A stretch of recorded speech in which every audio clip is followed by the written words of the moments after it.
We live in an era where freedom is proclaimed as one of the highest values. We are constantly encouraged to seek autonomy, to be unique, and to build our own identity. Yet, paradoxically, a large proportion of people feel trapped, imprisoned by forces they cannot clearly see. German sociologist Max Weber coined the metaphor of the iron cage to describe this reality, a rationalized, bureaucratic, and impersonal social structure that restricts human freedom in subtle yet powerful ways. This cage is not a prison made of steel, but an invisible set of rules, routines, and expectations that shape our behavior, thoughts, and choices. From the moment we wake up, we are subjected to a series of demands, at work, at school, in social institutions, that condition us to act according to pre-established patterns.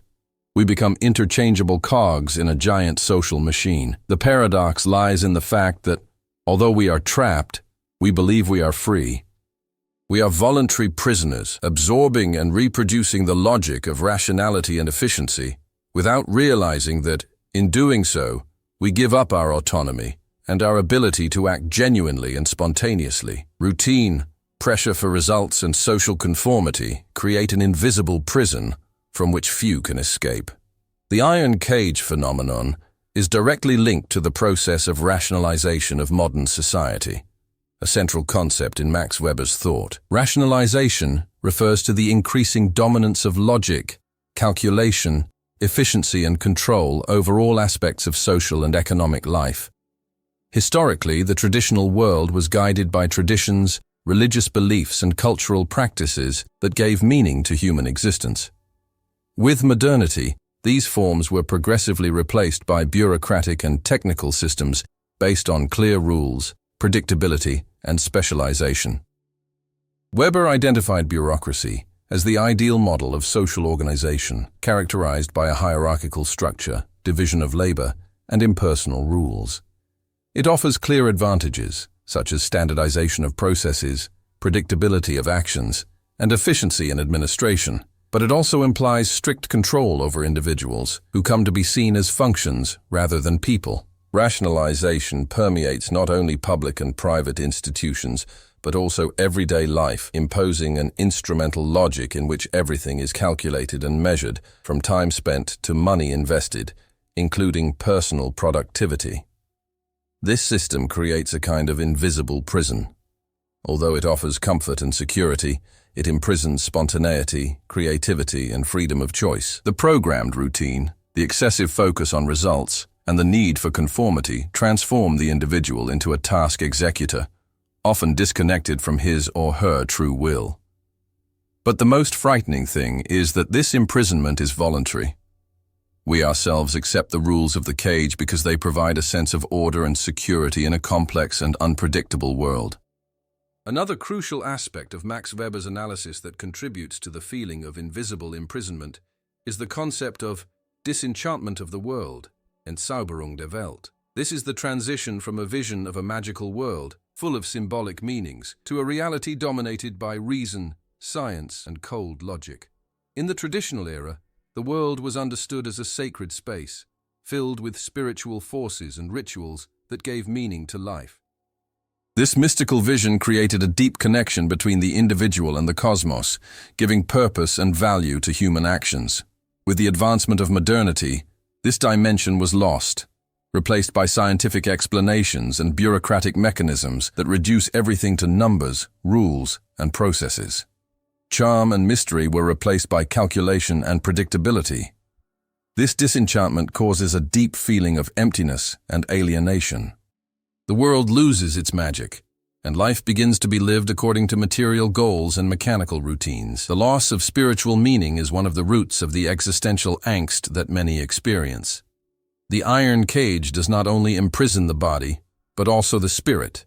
Extreme rationality dehumanizes and reduces the experience of life to a sequence of functional and predictable actions. This existential void, combined with bureaucratic overload, creates fertile ground for stress, anxiety, and the feeling that something fundamental is missing in life. Max Weber also linked the formation of the iron cage to Protestant ethics, especially Calvinism, which played a crucial role in the development of the capitalist spirit.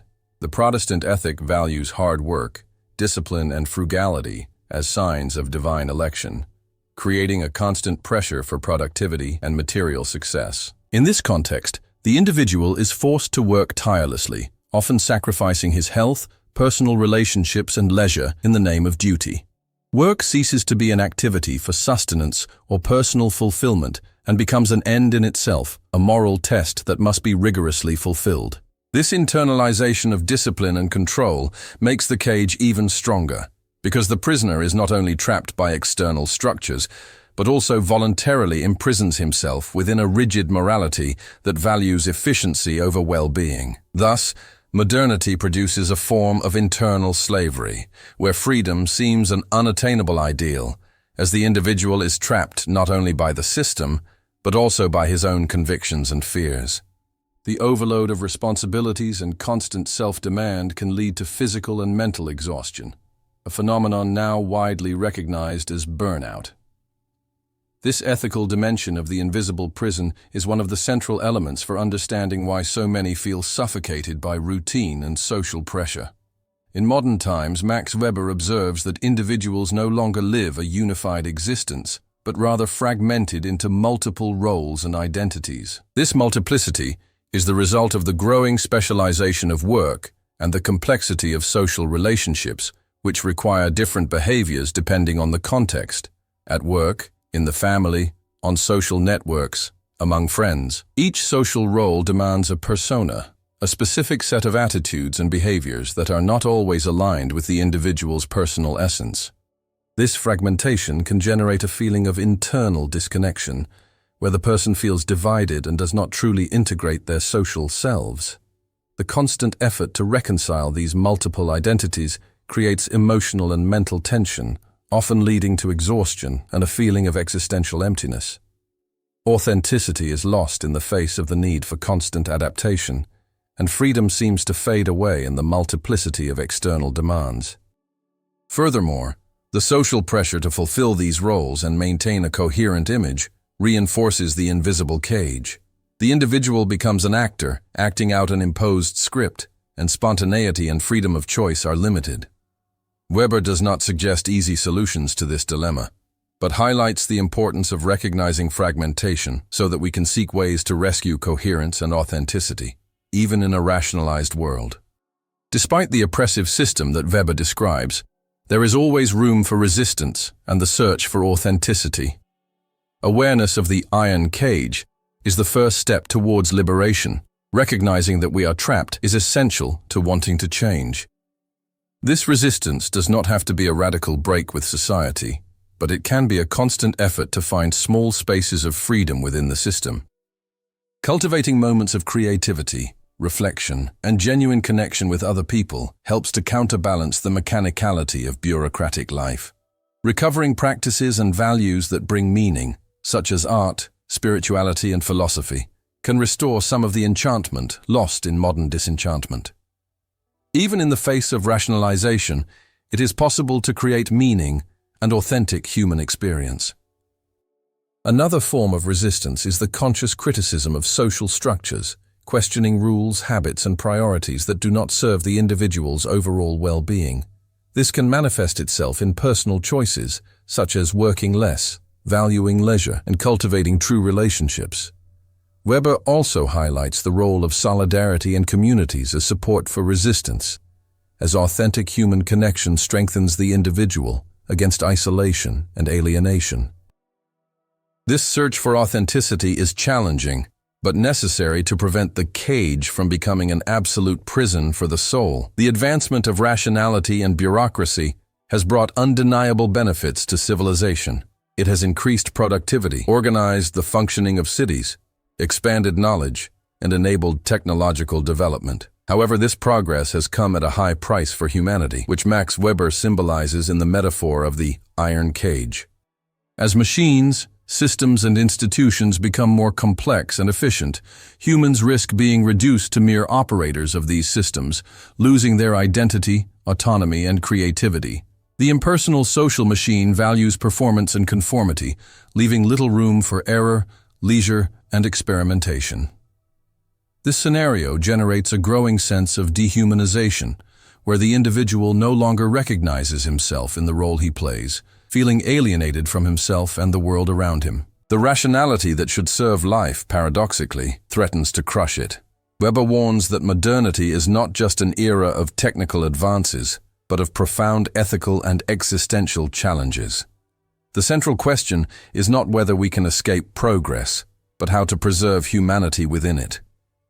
After understanding the magnitude and mechanisms of the iron cage, the question remains, how can we find ways out and humanize our existence within this system? Max Weber does not offer simplistic solutions, but his thinking indicates that awareness and critical reflection are essential starting points. First, it is essential to cultivate spaces where we can exercise autonomy, creativity, and authenticity, whether through art, philosophy, spirituality, or genuine social relationships. These moments serve as counterpoints to the rigidity of bureaucracy and mechanized routine. Second, it is necessary to question imposed norms and values, seeking a balance between the need for social organization and respect for individual uniqueness. This may include adopting lifestyles that value leisure, contemplation, and emotional well-being. Third, building communities based on solidarity, empathy, and mutual support strengthens resistance against alienation and isolation.